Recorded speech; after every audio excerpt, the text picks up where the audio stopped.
La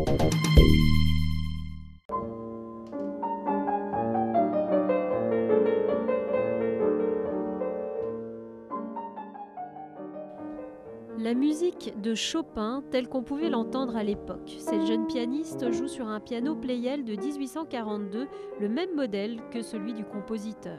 Les amateurs de Chopin sont de plus en plus nombreux aujourd'hui à vouloir jouer sur des instruments d'époque, une façon de se rapprocher un peu plus de lui.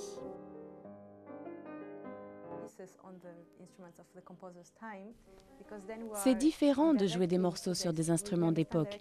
On comprend mieux l'esthétique du compositeur, ainsi que le rythme, le son, toute la dynamique.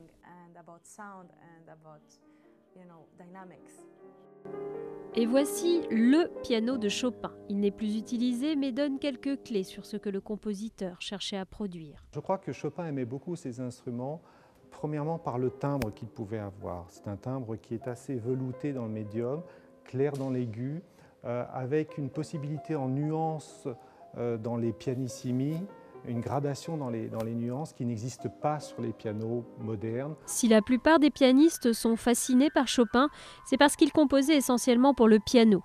Les autres instruments ne l'ont jamais vraiment intéressé.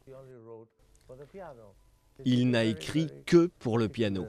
Il était particulièrement sensible au son, au rubato, à la liberté qu'il lui offrait, ainsi qu'au classicisme de l'instrument. On peut dire que Chopin était un peu le Mozart du XIXe siècle.